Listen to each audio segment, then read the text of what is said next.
Pasan unos minutos de las 8:10 de la mañana en Bilbao. El vuelo 610 se encuentra volando a 13.000 pies, unos 3.960 metros. Ya se han comunicado con la torre de control del aeropuerto de Sondica. Están descendiendo. En unos momentos, iniciarán la maniobra de aproximación al aeropuerto. Hay poco viento, pero hay algo de niebla que dificulta la visión de los pilotos. La visibilidad es de unos 4 kilómetros aproximadamente.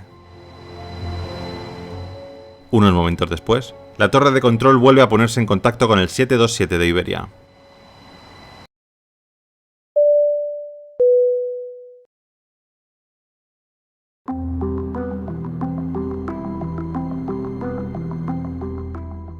...19 de febrero de 1985... Aeropuerto Madrid-Barajas, España. Son las 7:40 de la mañana en Madrid, y aquí el vuelo 610 espera a un último pasajero que llega con retraso. Es una personalidad importante, un antiguo ministro del dictador Franco.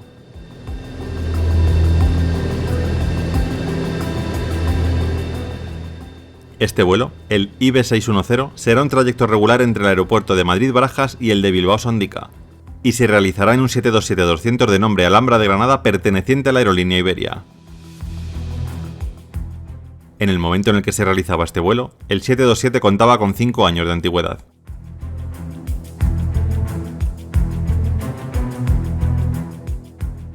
A los mandos de la aeronave se encuentra el capitán José Luis Patiño, de 51 años y 13.600 horas de vuelo. Le acompañan el primer oficial Emilio López Peña y el ingeniero de vuelo Gregorio @ Martín Delgado, ambos de 38 años de edad. El capitán tiene una relación bastante mala con su empleador. El año anterior a este vuelo hubo una huelga de pilotos de Iberia que acabó con varios despidos. Uno de estos contratos cancelados era el del capitán Patiño. Aunque varios meses después sería readmitido, Patiño seguía guardando bastante recelo a la compañía. Además de los 3 integrantes de la cabina, también hay otros 4 miembros de la tripulación en el interior del vuelo 610 y 141 pasajeros. En total, 148 personas a bordo del 727 de Iberia.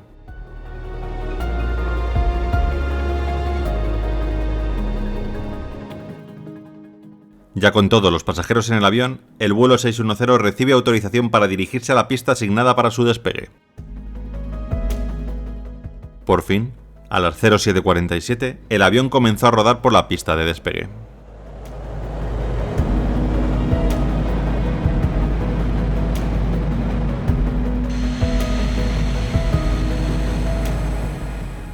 Se elevan sin problema y comienzan su ascenso rumbo a Bilbao.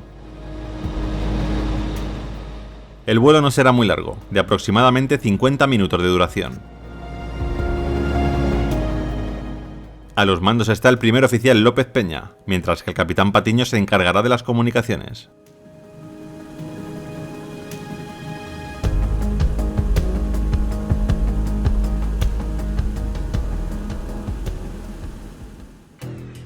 Pasan unos minutos de las 8:10 de la mañana en Bilbao. El vuelo 610 se encuentra volando a 13.000 pies de altura, unos 3.960 metros. Ya se han comunicado con la torre de control del aeropuerto de Sondica. Están descendiendo. En unos momentos, iniciarán la maniobra de aproximación al aeropuerto. Hay poco viento, pero hay algo de niebla que dificulta la visión de los pilotos. La visibilidad es de unos 4 kilómetros aproximadamente. Unos momentos después, la torre de control vuelve a ponerse en contacto con el 727 de Iberia. Buenos días de nuevo 610. Pueden realizar la aproximación a la pista 30 de manera directa. ¿Qué les parece?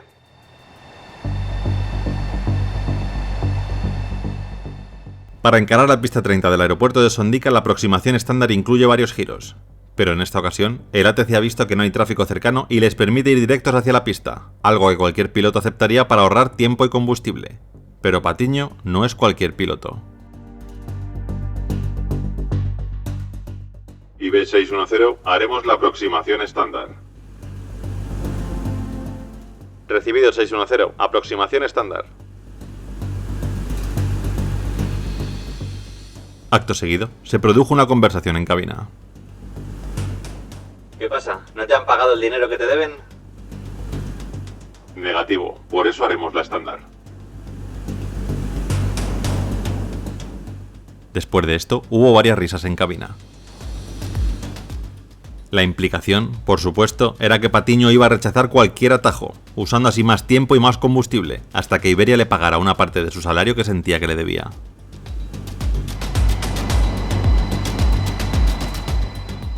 Poco después, primer oficial e ingeniero comenzaron el chequeo previo a la aproximación.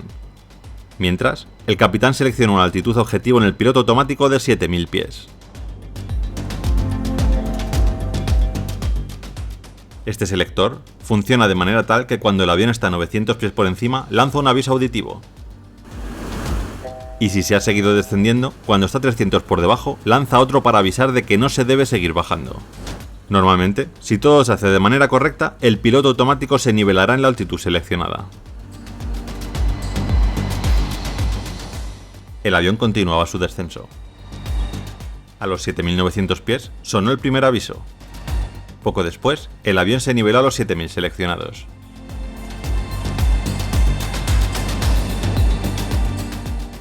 Los pilotos contactaron de nuevo con la torre para anunciar su altitud y continuar con la aproximación.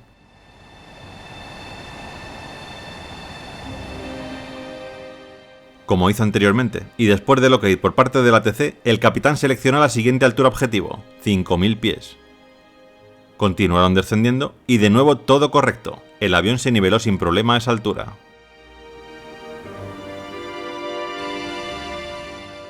Poco después, a las 8:25 de la mañana, el capitán Patiño volvió a reducir la altitud seleccionada, esta vez a 4300 pies, aproximadamente la altitud mínima segura en el punto de aproximación.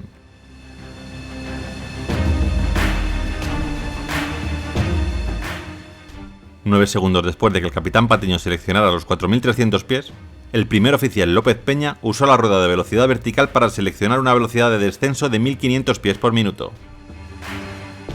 Teniendo en cuenta que solo necesitaban perder 700 y tenían tiempo de sobra para hacerlo, esta velocidad de descenso era claramente excesiva. Unos segundos después, sonó el aviso de altitud. En este caso, aunque era el primer aviso que sonaba, era el aviso de que estaban 300 pies por debajo de la altitud seleccionada. Como comenzaron este descenso en 5000 y el objetivo era 4300, el aviso de estar 900 por encima nunca podría sonar. En cabina nadie se dio cuenta de esto, y continuaron el descenso, hasta que pocos momentos después, y sin verlo venir de ninguna de las maneras por culpa de la niebla, un gran estruendo hizo que todo el avión se moviera de lado a lado. Acababan de colisionar con una antena de televisión situada sobre el monte Oiz. El golpe rajó todo el fuselaje inferior de la aeronave y cortó como una sierra el ala derecha del avión. El 727 era ya totalmente incontrolable. Se giró sobre sí mismo y boca abajo comenzó a chocar contra todo tipo de árboles que había en la ladera de la montaña. Un kilómetro más abajo, finalmente consiguió detenerse totalmente en llamas. Nadie pudo sobrevivir a este trágico accidente.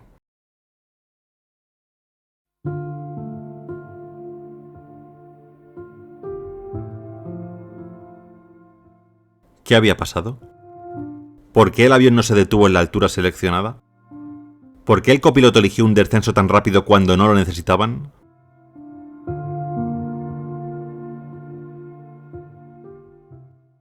El accidente fue investigado por la Comisión de Investigación de Accidentes e Incidentes de Aviación Civil.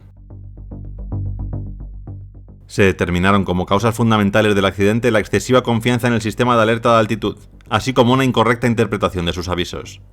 Además, fue un factor contribuyente la niebla que cubría el cielo en ese momento. Se interpreta también que el copiloto López Peña en un momento dado confundió las aproximaciones. Por eso utilizó una velocidad de descenso mucho más alta de la necesaria.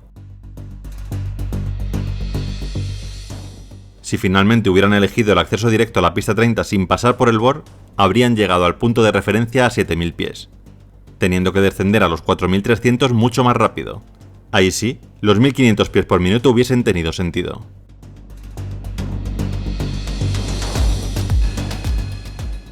Se cree que el primer oficial ya había planeado perder estos 2700 pies después de sobrevolar el punto de aproximación. y en un momento de descuido, olvidó que esta no era la versión de la aproximación que realmente estaban utilizando. Agravó su error el diseño del sistema de alerta de altitud. Cuando el capitán Patiño seleccionó una altitud objetivo de 4.300 pies, el avión estaba tan solo 700 pies por encima de esta altitud, por lo que el tono auditivo que normalmente se escucharía a 900 pies por encima de la altitud seleccionada nunca sonó. Pero incluso con los dos malentendidos anteriores, el piloto automático debería haberse activado para nivelar el avión a 4.300 pies. Pero aquí vino el tercer eslabón fatal en la secuencia de eventos. El modo de captura de altitud nunca se activó. Según los investigadores, y sin tener pruebas reales de ello, creen que la explicación a esto es que el capitán Patiño se olvidó de presionar el botón Alt-Cell para armar la función de captura de altitud, o que uno de los dos pilotos presionó accidentalmente el botón por segunda vez, provocando que se desarmara.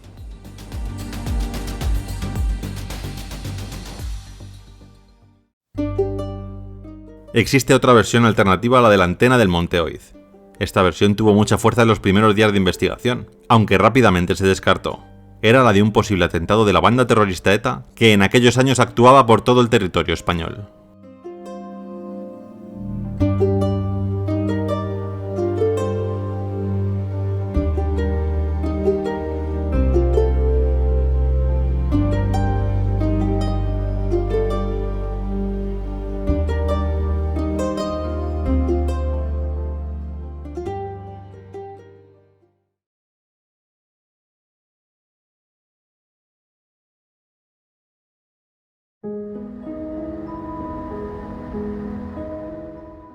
Son las 19:45 en Japón.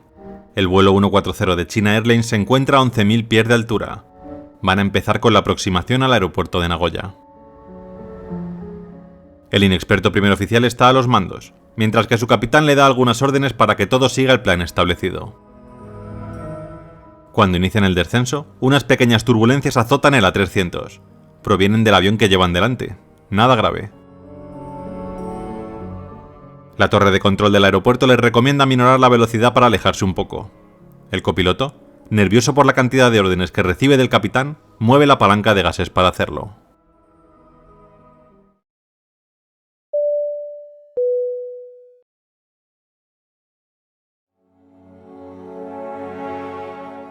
...26 de abril de 1994...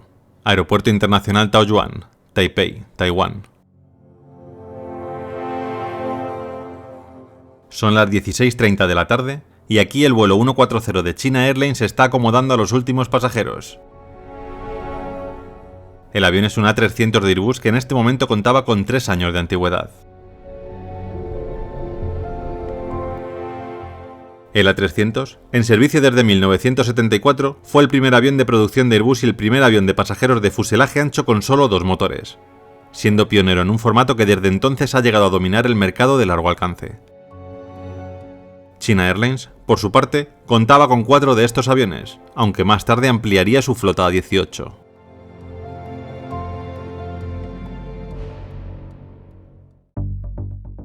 A los mandos de la aeronave se encuentra el capitán Wang Lo-chi, de 42 años y unas respetables 8.450 horas de experiencia, de las cuales unas 1.300 fueron a los mandos de un A300.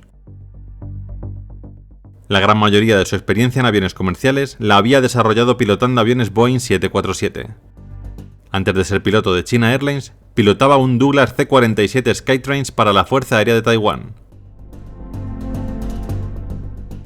Junto a él viajará el joven primer oficial Chuang Men-jung, de 26 años y una experiencia total de 1.600 horas de vuelo, 1.000 de ellas en este tipo de avión. Además, en este avión también viajarán 13 auxiliares de vuelo y 256 pasajeros. En total, 271 personas a bordo del vuelo 140 de China Airlines. A las 16:54, el A300 comienza a acelerar por la pista de despegue.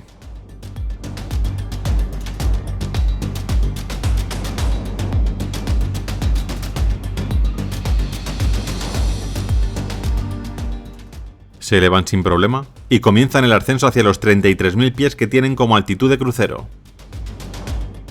A los mandos estará el copiloto, mientras que el capitán se encargará de instruirle y de las comunicaciones. El tiempo total estimado para esta ruta es de 2 horas y 18 minutos.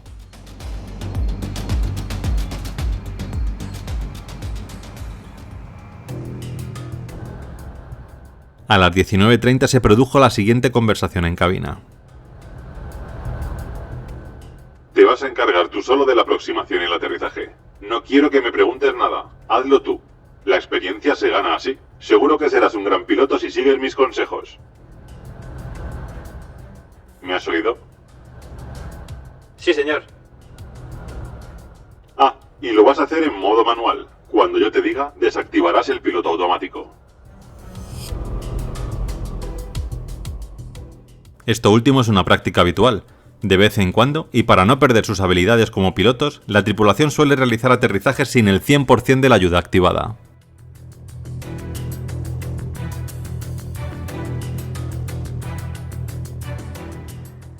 Son ya las 19:45 en Japón.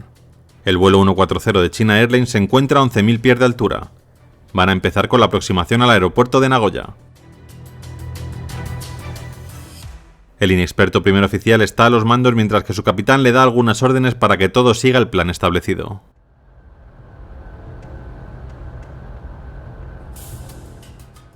Cuando inician el descenso, unas pequeñas turbulencias azotan el A300. Provienen del avión que llevan delante. Nada grave.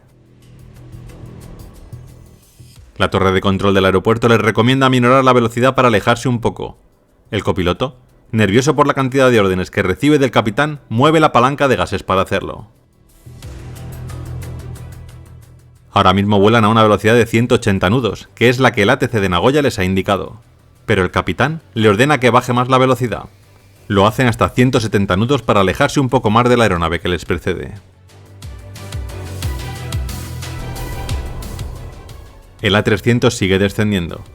Están con el piloto automático activado en modo land y a punto de enlazarse con el ILS de la pista 34. El avión entra en la senda de planeo sin dificultades, y en este punto, el capitán ordena al primer oficial que desactive el piloto automático. A partir de este momento, será el copiloto el encargado de encarar la pista y reducir la velocidad.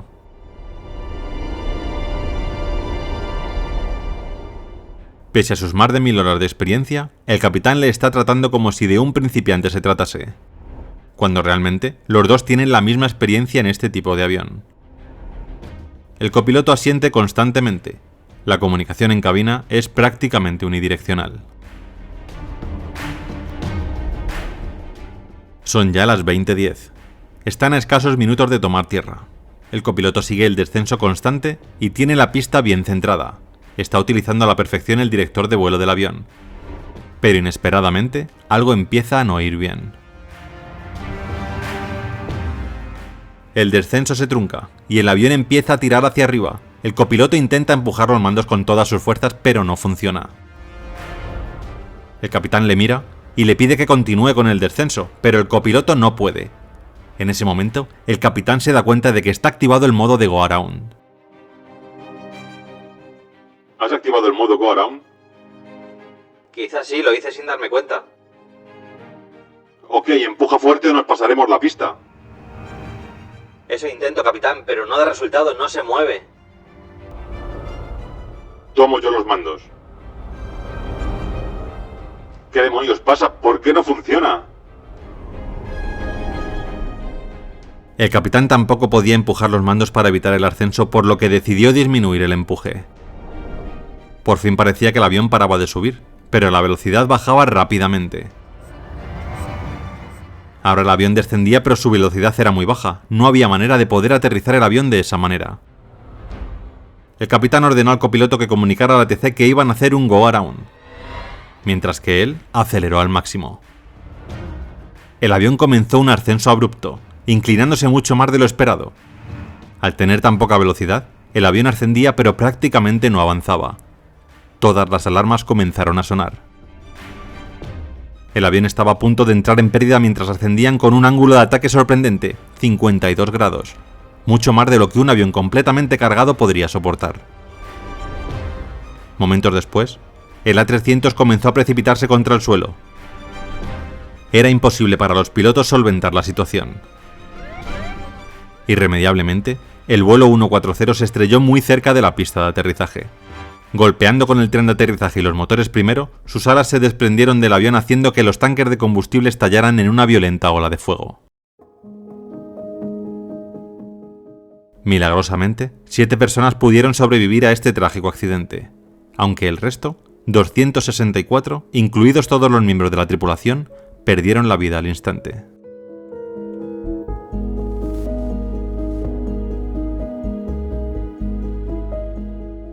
¿Qué había pasado? ¿Por qué los mandos no respondían cuando el copiloto activó el modo Go Around de forma involuntaria?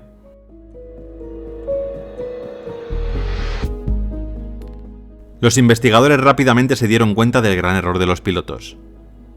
El sistema que incorpora el A300 de Airbus, una vez le indicas que vas a realizar un Go Around, no permite desbloquearlo con las palancas de mando. Tan solo se puede desconectar activando otro modo en lugar del de Go Around. Es decir, solo tenían que volver a activar el modo Land para desactivarlo, pero el estrés y su preparación no les permitió darse cuenta de esto.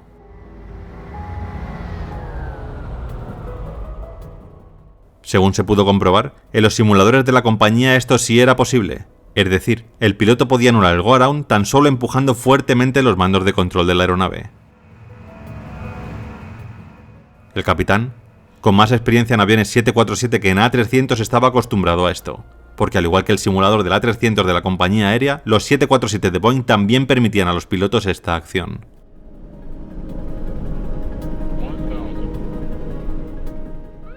No era la primera vez que algo así ocurría. Varios A300 antes que este tuvieron sustos parecidos al activar por error el modo Go Around, pero no acabaron de manera tan trágica como el vuelo 140. Por esto mismo, meses antes del accidente, Airbus recomendó a las aerolíneas que modificaran el software permitiendo a los pilotos cancelar el Go Around empujando con fuerza los controles de dirección.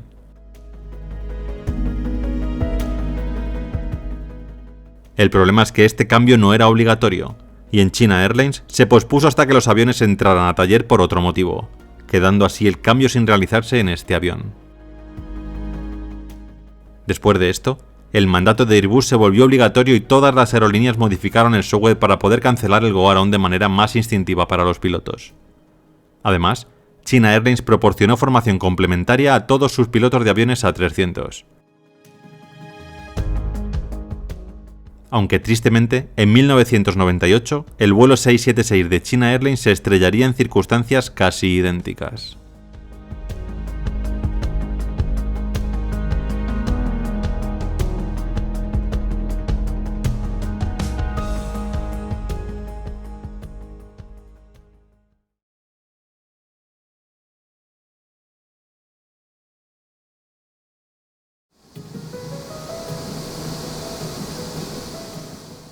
Son las 13:49. Hace tan solo 12 minutos que el vuelo 261 de Alaska Airlines partió desde Puerto Vallarta. Ahora mismo se encuentran a 23.400 pies y ascendiendo hacia los 31.000 que tienen como objetivo. Hace ya unos minutos que activaron el piloto automático cuando algo inusual llama la atención de los pilotos. Una luz de aviso se ha encendido en sus paneles. Esta luz les pide que desactiven el piloto automático. El avión ha detectado un problema y deben continuar el vuelo en modo manual.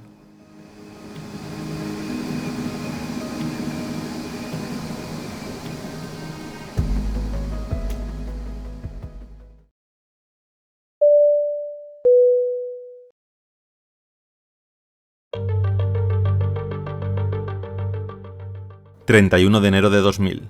Aeropuerto Internacional Licenciado Gustavo Díaz Ordaz, Puerto Vallarta, México. Son las 13:15 en Puerto Vallarta y aquí el vuelo 261 de Alaska Airlines está a punto de recibir autorización para moverse hacia la pista de despegue. El avión es un MD-83 que contaba con 26.000 horas de vuelo y que fue fabricado en 1992. La serie MD-80 son unos aviones de corto y medio alcance fabricados por McDonnell Douglas entre 1979 y el año 2000, y que pasaron a formar parte de Boeing en 1997. Entre las principales aerolíneas estadounidenses, Alaska ha trazado quizás el rumbo más inusual a lo largo de su larga historia. Comenzó su vida como una aerolínea regional en Alaska y cuando llegó la desregulación a finales de la década de los 70, solo tenía un destino entre los 49 estados restantes. Pero durante las siguientes 2 décadas, Alaska Airlines siguió una agresiva estrategia de expansión, con el objetivo de convertirse en una opción asequible para los viajeros en todo el oeste de los Estados Unidos. Agregó docenas de nuevas rutas, se expandió a una gran cantidad de nuevas ciudades e incluso agregó servicios a México para compensar la naturaleza estacional de sus vuelos a Alaska. De hecho, a finales de la década de 1990, lo que alguna vez fue una pequeña aerolínea regional se había transformado exitosamente en una de las aerolíneas más grandes de Estados Unidos.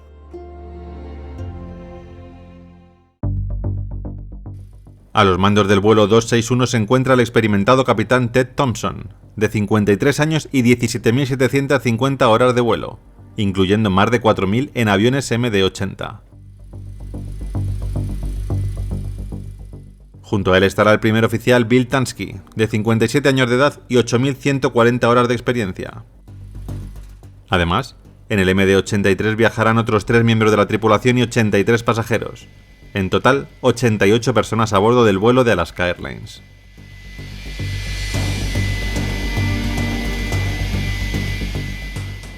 A las 13:37, el avión comienza a moverse por la pista de despegue.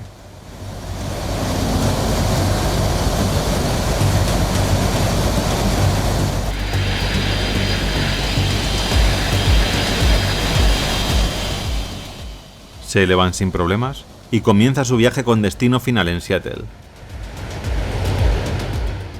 Será un vuelo de medio alcance en el que necesitarán algo más de 5 horas para llegar al final del trayecto.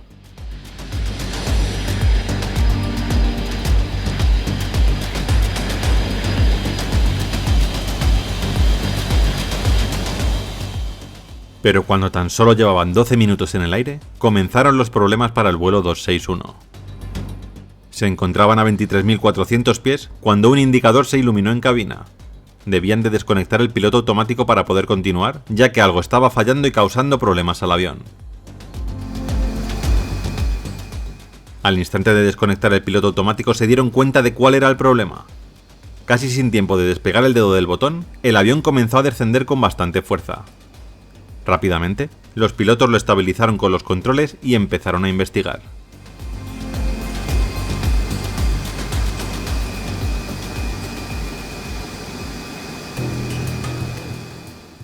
Estaban sufriendo algún tipo de problema en el estabilizador horizontal. Intentaron manualmente modificarlo, pero no había manera. La posición en la que estaba el estabilizador hacía que el avión descendiese si no tiraban de los controles o si los soltaban por un momento.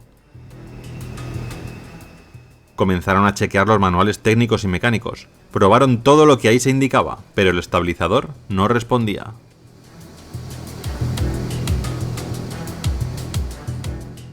Realizaron una llamada a su aerolínea para hablar con un mecánico que pudiera darles más información, pero la única respuesta que obtuvieron fue la que habían leído en los manuales y que el avión estaba en perfecto estado cuando se le realizó la última revisión 30 días atrás.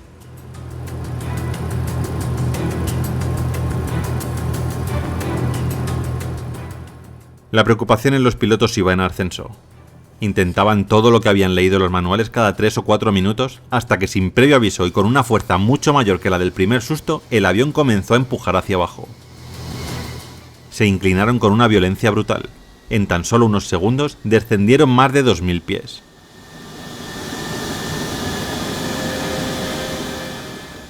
Las alarmas de velocidad no dejaban de sonar en cabina, no podían hacerse con el control del avión, hasta que de la misma manera que el avión empezó a caer, se estabilizó de nuevo.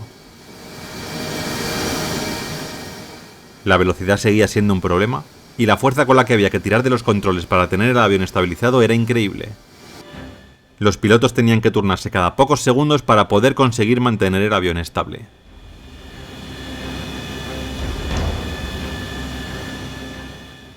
Eran ya las 4 de la tarde cuando los pilotos contactaron con el ATC de Los Ángeles pidiendo con urgencia vía libre entre 15.000 y 21.000 pies, ya que no sabían en qué altitud podrían volar estabilizados. A su vez, el capitán intentó explicar a los pasajeros lo que estaba pasando. Queridos pasajeros, les habla el comandante. Estamos teniendo algunos fallos mecánicos en el avión. Intentaremos aterrizar de emergencia en el aeropuerto de Los Ángeles en aproximadamente 20 o 30 minutos. Disculpen las molestias. Tengan siempre el cinturón abrochado, por favor.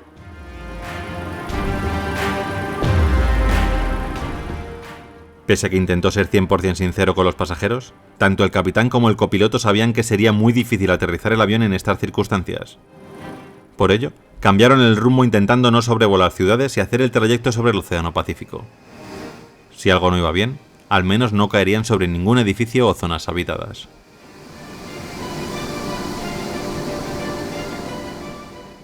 Siguieron luchando contra el avión durante varios minutos más, hasta que escucharon un fuerte crujido proveniente de la zona de la cola del avión. Un segundo después, ya no había manera de mantener el avión en el aire. De nuevo comenzó a caer a gran velocidad. Los pilotos intentaron todo durante muchos segundos, la velocidad aumentaba y el avión comenzó a hacer espirales. Mientras, el ATC recibía información de otro avión cercano para intentar corroborar lo que estaba viendo en sus pantallas. El capitán, en un acto desesperado y entendiendo lo que estaba pasando, intentó volar el avión totalmente invertido para que el estabilizador que les empujaba hacia el océano lo hiciera de nuevo hacia los cielos. Pero era una maniobra imposible. Unos momentos después, el avión acabaría impactando contra el océano a una velocidad cercana a la del sonido. El avión acabó hecho 1000 pedazos y ninguna de las 88 personas pudo sobrevivir.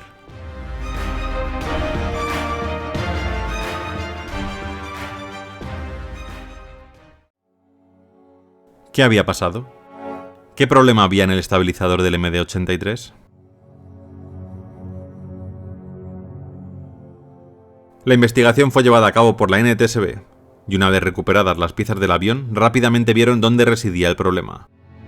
Los pilotos dieron buena cuenta de ello por radio, así que centraron su investigación en el estabilizador horizontal. Cuando vieron las diferentes partes que hacen funcionar el estabilizador, se quedaron atónitos. Su desgaste era brutal. El tornillo nivelador estaba totalmente rodeado de una especie de hilo metálico que finalmente resultó ser la parte interior de la tuerca por la que sube y baja este gran tornillo. Es decir, el tornillo había destrozado por completo la rosca de la tuerca que lo hace subir y bajar. Esto hizo que se quedara atascado en una posición que empujaba el avión hacia el suelo, lo que obligaba a los pilotos a tirar constantemente de los controles para poder llevar el avión nivelado. Los pilotos trataron de hacer que el tornillo nivelador se desatascara durante todo el viaje. Lo hacían para intentar volver a la normalidad, pero tanto intento resultó fatal. Según desvela el estudio de la NTSB, al haber perdido toda su rosca, el tornillo, cuando por fin se desatascó, se salió de la tuerca por completo, lo que hizo que el avión perdiera toda su estabilidad y cayera sin control hacia el Océano Pacífico. Este tornillo nivelador es uno de los pocos componentes de la serie MD-80 que no cuenta con un respaldo redundante en caso de falla. Como tal, es de vital importancia que el tornillo nivelador se mantenga en buen estado de funcionamiento, principalmente mediante la aplicación abundante de grasa a intervalos regulares. Pero Alaska Airlines, en el periodo de gran expansión que tuvo, también redujo costes. De manera que los tornillos niveladores dejaron de recibir su engrase obligatorio cada 500 horas de vuelo y pasó a recibirlo cada 2250 aproximadamente. Al final, uno de estos tornillos acabó quedándose totalmente atascado, provocando la tragedia del vuelo 261.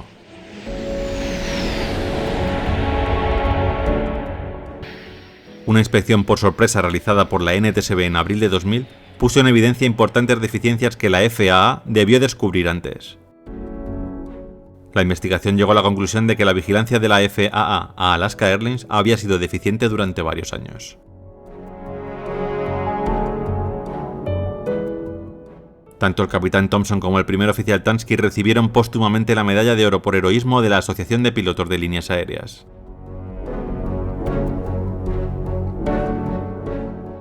En la película de 2012 Flight, protagonizada por Denzel Washington, se narra un accidente aéreo de un avión parecido al de un MD-83. En la película, los investigadores de la Junta Nacional de Seguridad del Transporte determinaron que la causa probable de este accidente fue la fatiga de un tornillo del estabilizador horizontal debido a un desgaste excesivo y un mal mantenimiento. Durante el largometraje se puede observar que el avión trata de volar de manera invertida, al igual que los últimos segundos antes del accidente real, aunque en la realidad el avión no llegó a nivelarse cuando volaba invertido como se muestra en la película. El guionista explicó que la película fue libremente inspirada en los sucesos del vuelo 261 de Alaska Airlines.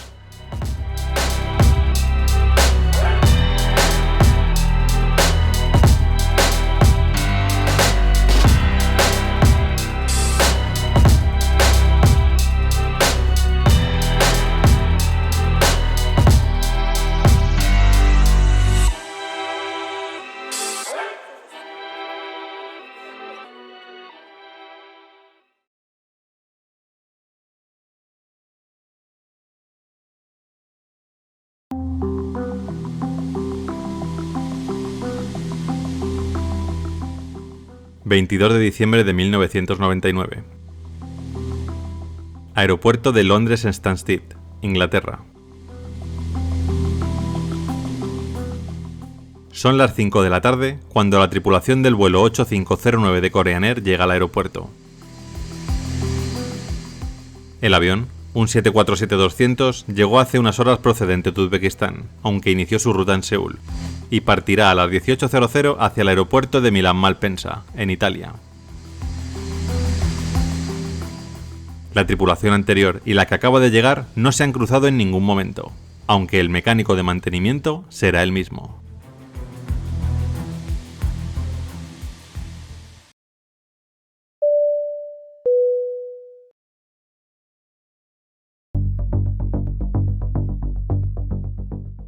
La aeronave en cuestión es un colosal 747-200 en formato carguero, con 19 años y 8 meses de antigüedad y que acumulaba más de 83.000 horas de vuelo.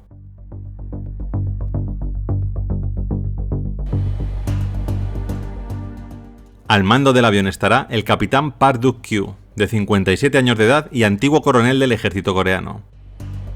Acumulaba 13.490 horas de experiencia, 8.500 de ellas en aviones 747. Junto a él estará el joven copiloto Jung Ki-sik, de 33 años y apenas 1.400 horas de vuelo, 195 de ellas en este tipo de aeronave. Además, en cabina viajarán junto a los pilotos un ingeniero de vuelo y un mecánico de mantenimiento. Destacar que la aerolínea Korean Air siempre incluía un mecánico de estas características en sus vuelos más largos por si surgía algún tipo de problema poder solucionarlo en alguna de las escalas.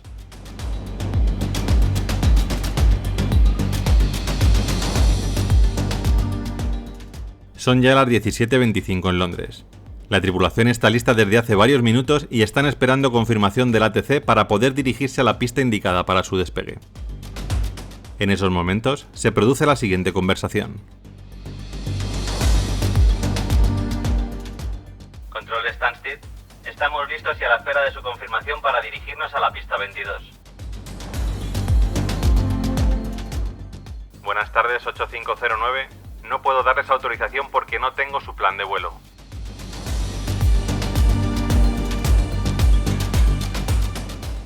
En ese momento, el joven y novato copiloto miró a su capitán. Y este, autoritario como cualquier militar de alto rango en Corea, solo tuvo malas palabras para el primer oficial.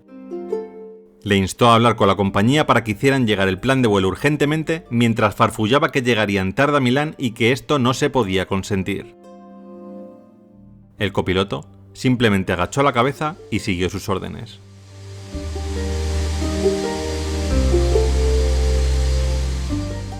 Por fin, una hora después, recibieron la autorización.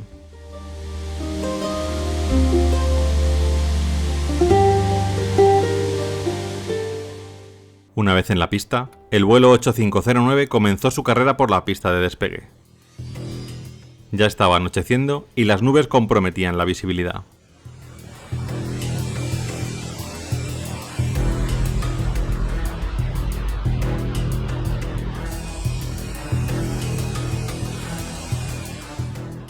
El 747 por fin llegó a la velocidad de rotación y comenzó a ascender. A los mandos estaba el capitán.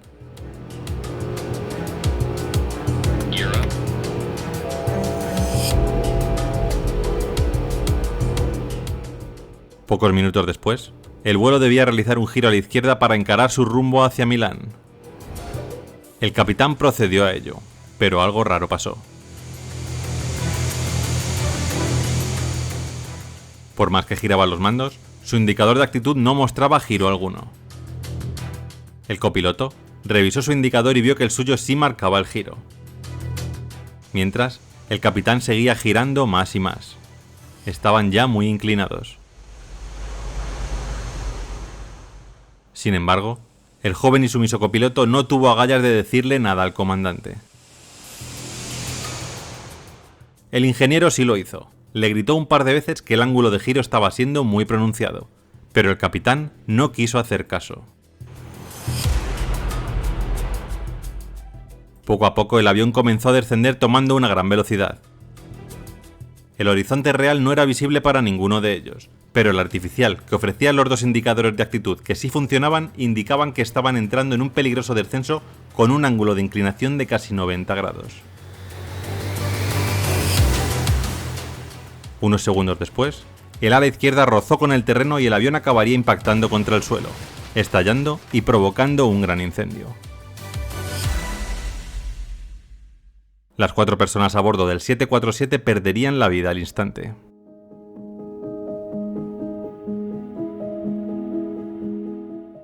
¿Qué había pasado? ¿Por qué no funcionaba el ADI del capitán? El avión generó un cráter de varios metros de profundidad en el terreno. Tuvieron que pasar 7 días hasta que se recuperaron las cajas negras que darían alguna pista sobre lo que había pasado. Los investigadores rápidamente dieron cuenta de lo que había sucedido. Escuchando las conversaciones de cabina, no había duda.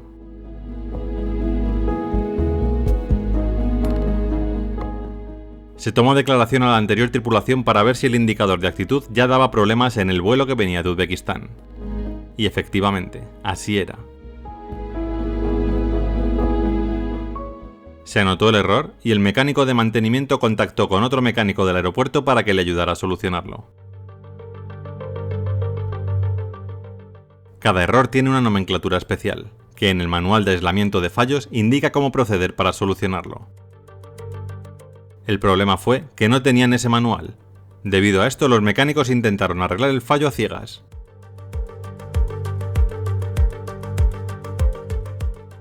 Sacaron el ADI del lado del piloto y lo primero que vieron es que alguna de las clavijas a las que iba enchufado estaba en mal estado. Se cambió esa clavija y se volvió a enchufar todo. Hicieron un test de funcionamiento y salió que todo estaba correcto. Esta fue la reparación que hicieron. Pero realmente el error no estaba ahí. La pieza que estaba dañada y que hacía que el indicador funcionase mal era el INS, o Sistema de Navegación Inercial. Esta pieza es la encargada de mandar los datos a los indicadores de actitud. Cada indicador tiene su propio INS, para evitar así que el error se reproduzca en cada una de las pantallas. En este caso, el único que estaba estropeado era el del capitán.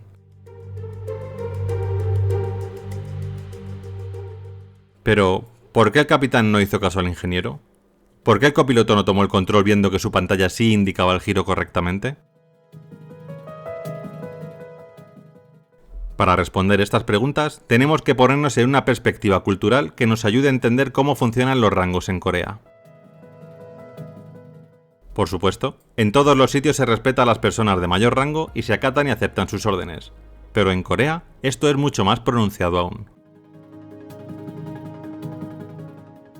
Un piloto novato, como era el caso, que había sufrido ya los gritos y malas formas de su capitán, de mayor edad y rango y además antiguo coronel del ejército, no puede plantearse indicarle al capitán que su pantalla está mal y la suya bien, y menos aún tomar el mando de la aeronave.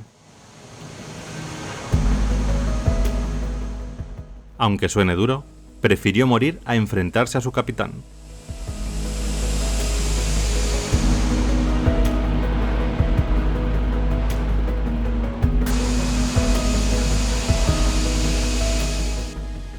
Seguramente esto ha cambiado con el tiempo, y si a día de hoy, casi 25 años después, ocurriera una situación similar, creo que cualquier copiloto del mundo actuaría para evitar el accidente.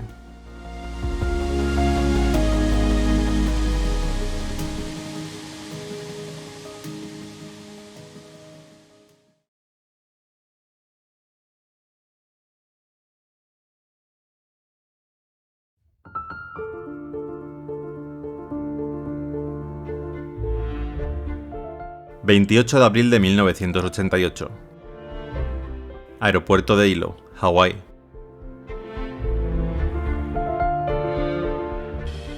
Son las 11 de la mañana, y en un par de horas, el vuelo 243 de Aloha Airlines realizará un vuelo corto hasta Honolulu. Será el 7º vuelo del avión en lo que va de día. La mayor parte de los vuelos de esta aerolínea son muy cortos, casi todos conectando las islas de Hawái entre sí. La aeronave en cuestión es un 737-200 construido en 1969. En concreto, fue el 737 número 152 y ya contaba con más de 35.000 horas de vuelo. Si bien no son muchas, hay que tener en cuenta que la gran mayoría de los trayectos que hace no superan los 40 minutos de duración. Esto hace que los ciclos del avión asciendan hasta los 90.000. Los ciclos de un avión son la suma de la cantidad de veces que éste se presuriza o despresuriza. Este dato lo convertía en el segundo avión del mundo con más ciclos acumulados, tan solo superado por otro 737 de la misma aerolínea.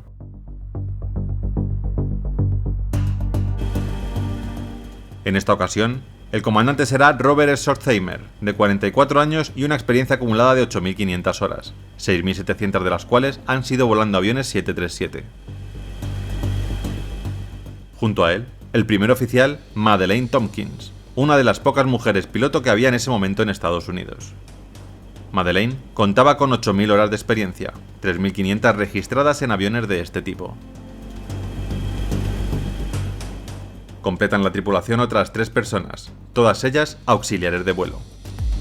Además, en este corto trayecto entre la isla de Hawái y Honolulu viajarán 90 pasajeros, en total 95 personas a bordo del 737.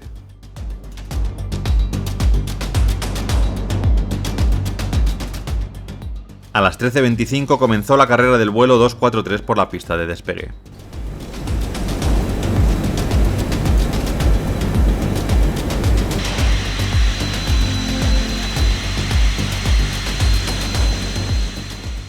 Poco después ya estaban en el aire camino de los 24.000 pies que sería su altitud establecida.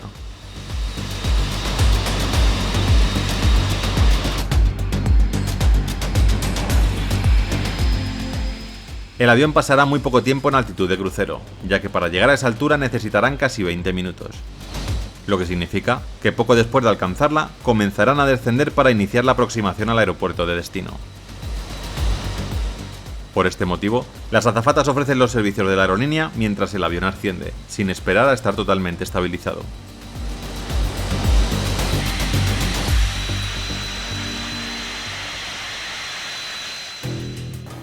Son ya las 13:45 y el avión acaba de alcanzar FL 240. A los mandos está la copiloto Madeleine Tompkins. Mientras piloto y copiloto intercambian algunas palabras, algo raro sucede en la cabina de pasajeros. Un fuerte crujido seguido de un ruido de viento ensordecedor hace que el avión se desestabilice por completo. En ese momento no sabían qué estaba pasando. Además, el fuerte ruido del viento no les permite comunicarse. El comandante hace una seña y toma los controles. Con mucho esfuerzo consigue controlar el avión.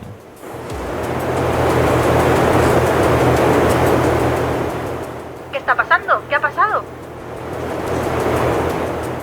No lo sé. Parece que hemos perdido parte del sistema hidráulico. Cuesta mucho controlar el avión. En ese momento, Madeleine giró la cabeza y vio algo que no había imaginado ni en sus peores pesadillas. Sobre la puerta de la cabina de los pilotos había un agujero enorme. Habían perdido parte del fuselaje superior del avión. La situación era crítica. Habían perdido toda la parte superior de las primeras filas de la cabina de pasajeros. Los pilotos no sabían si había alguien vivo ahí detrás. Mientras tanto, la situación de los pasajeros era aterradora. A más de 7.000 metros, prácticamente sin oxígeno, con vientos a cientos de kilómetros por hora y a una temperatura de menos 40 grados centígrados. A todo esto hay que sumarle la cantidad de objetos que les golpeaban, algunos de ellos pertenecientes al fuselaje del avión. Nadie podría sobrevivir a esto más de unos pocos minutos. Su suerte, que aún llevaban puesto el cinturón de seguridad.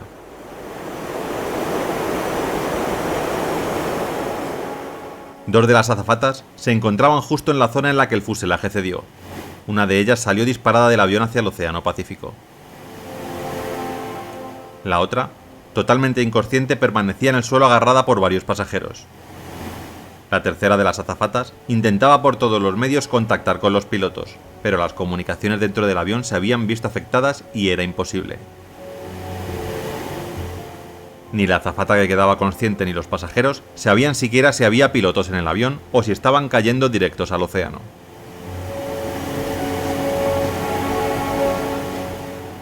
Con el avión estabilizado, el piloto comenzó a descender a sabiendas de que la descompresión del avión estaría dejando sin oxígeno a los pasajeros.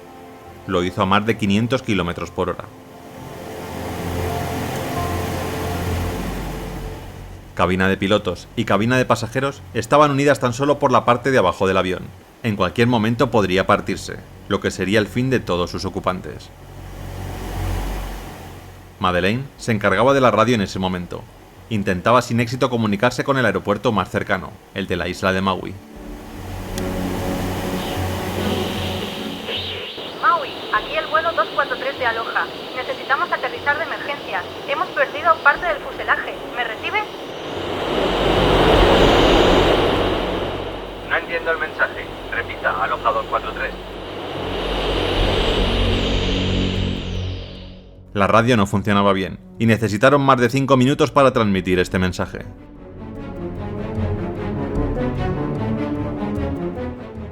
El piloto por fin recibió indicaciones para aterrizar en la pista 02. Allí les esperaban todos los equipos de emergencia. Pero los problemas del vuelo 243 no habían terminado. Cuando se aproximaban al aeropuerto, el tren de aterrizaje delantero falló. La luz verde que indica que ha bajado correctamente no se encendía.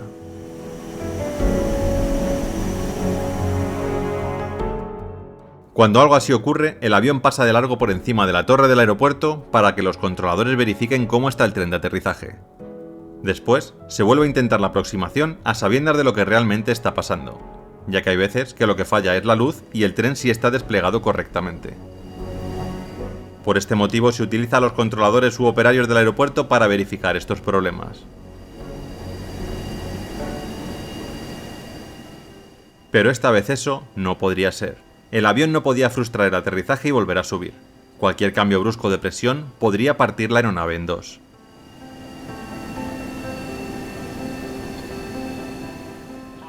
Cuando estaban a unos pocos cientos de metros, por fin fueron divisados por los operarios.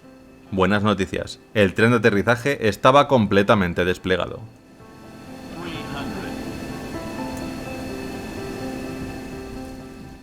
El capitán realizó un aterrizaje increíble, y los servicios de emergencia sacaron a todos los pasajeros. Varios de ellos muy graves a causa de la hipoxia y los golpes recibidos. Finalmente, de las 95 personas que viajaban hacia Honolulu, 64 acabaron heridas, 7 de ellas muy graves. Tan solo hubo que lamentar la muerte de una persona, la azafata que salió despedida del avión en el momento de la despresurización y rotura del fuselaje.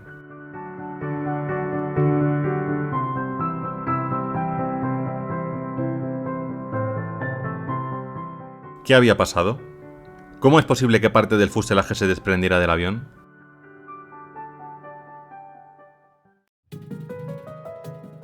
Tras una larga investigación, se determinó que el accidente se debió a la fatiga del metal causada por varios factores.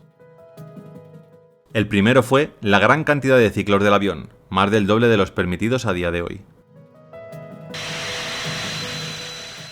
El fuselaje de un avión se expande y contrae en cada presurización y despresurización que sufre. Cada parte del fuselaje va unida a la siguiente con un pegamento epoxi muy potente, además de atornilladas entre sí. Para que las piezas que unen las placas no sufran en los ciclos, la goma epoxi es muy importante, ya que es la que soporta esos momentos de expansión y contracción de las placas que forman el fuselaje. El problema aquí, aparte del gran número de ciclos del avión, es la zona en la que se estaba volando, siempre con grandes vientos muy cargados de sal, lo que hizo que el epoxi poco a poco fuera perdiendo su utilidad, dejando a los tornillos como única sujeción entre placas.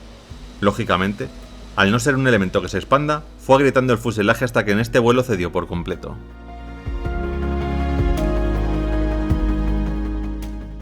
Estas grietas eran visibles desde el exterior, y esto nos lleva al segundo factor causante del accidente, el pésimo mantenimiento administrado por la aerolínea.